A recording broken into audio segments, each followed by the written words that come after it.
Jadi tiba-tiba ada sekelompok ikhwan yang datang kepada Allah, yang kehilangan saudaranya. Kok nggak ada di surga gitu kan? Ketika dia mau berangkat. Padahal dua punya cita-cita yang sama dan sebagainya, tapi karena bekalnya tidak cukup, sebagian ada yang masuk ke dalam neraka.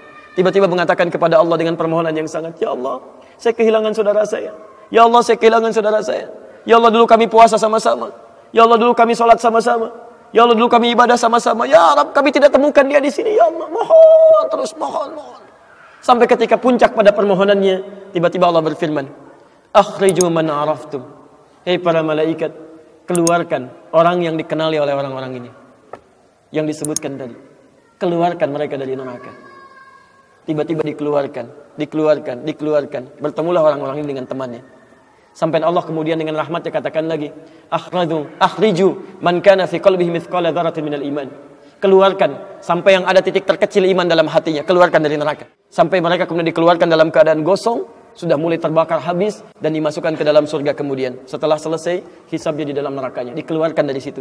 Jadi ada orang-orang yang dengan syafaat temannya bisa keluar dari neraka, masuk ke dalam surga, ada yang sama sekali tidak membantu itu. Ya, dosa-dosa yang begitu besar tidak bisa keluar dan kekal dia di dalam neraka. Walaupun dia merasa beriman kepada Allah, tapi digugurkan keimanannya dengan ibadah-ibadah yang melanggar ketentuan Allah, seperti syirik dan sebagainya.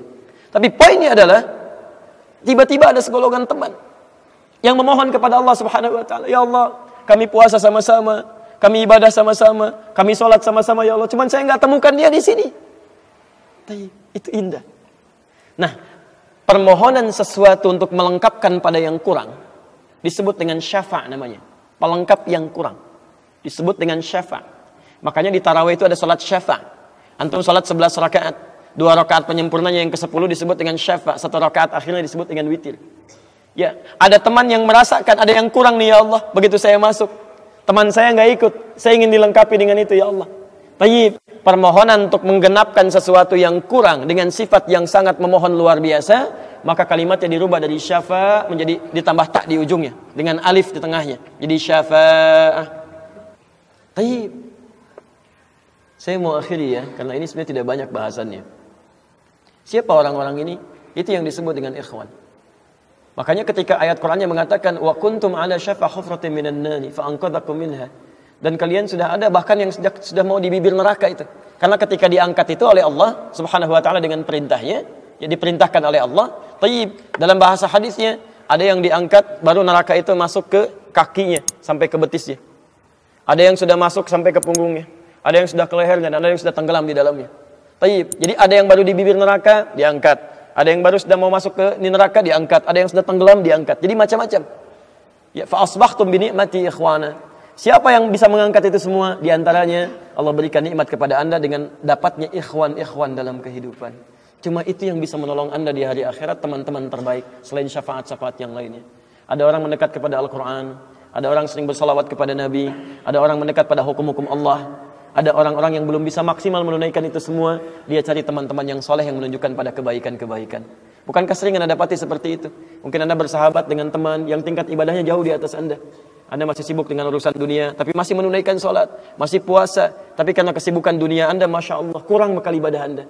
Tapi beruntungnya Anda dengan punya teman yang soleh, berjamaah dengan imam yang soleh, puasa dengan dia, buka sama-sama, kadang sering ikut-ikut misalnya dalam ta'limnya, dalam macam-macamnya. Masya Allah. Maka tiba-tiba ketika Anda dikenal oleh dia, diingat oleh dia, di akhirat nanti tidak ditemukan Anda. Ya Allah, dia kawan saya ya Allah. Dia teman saya ya Allah. Dia saudara saya ya Allah. Kami pernah ta'lim sama-sama ya Allah. Kami pernah puasa sama-sama ya Allah. Kami pernah sholat berjamaah sama-sama ya Allah. Mohon jangan pisahkan ya Allah. Jangan pisahkan. Pertanyaan, sudahkah Anda punya teman seperti itu? Yang bisa menolong dalam kebaikan? Kalau belum temukan, cepat cari, mumpung masih hidup. Sebab kalau sudah kehidupan itu berakhir, tidak mudah untuk menemukannya. Maka pastikan di kantor Anda, teman Anda bisa membawa Anda ke surga. Pastikan di rumah Anda, pasangan hidup Anda adalah teman yang bisa membawa Anda ke surga. Pastikan di tempat kehidupan Anda, siapapun tetangga Anda, kerabat Anda, teman-teman sekolah anak Anda adalah teman yang bisa mengingatkan dan membantu Anda untuk mencari Anda bisa masuk ke dalam surga. Dan saya mohon pada Anda semuanya, tolong ingat gini ya, baik-baik. Kalau nanti di akhirat Anda tidak temukan saya di surga, tolong ingatkan kepada Allah, saya pernah ada di sini. Saya pernah ada di sini. Tolong ingatkan. Kalau antum di akhirat nanti tidak temukan saya di surga, tolong ingatkan. Ya Allah, mohon ya Allah, Adi Hidayat pernah mengajar saya dan mengingatkan saya di sini. Ya. Subhanakallahumma wa bihamdika asyhadu an la ilaha illa anta astaghfiruka wa atubu ilaik. Wa akhiru da'wana alhamdulillahi rabbil alamin. Assalamualaikum warahmatullahi wabarakatuh.